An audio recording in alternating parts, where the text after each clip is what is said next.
Профилактика заболеваний шейки матки заключается в своевременной диагностике и лечении инфекций, передающихся половым путем, дисбактериоза влагалища, вирусных инфекций.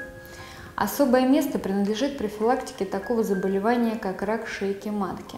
Известно, что он развивается на фоне длительного воздействия вируса папилломы человека. Гордосил защищает от инфицирования 4 самыми опасными типами вируса папилломы человека. Это 6, 11, 16 и 18. Вакцина Гордосил показана девочкам и женщинам в возрасте от 9 до 45 лет.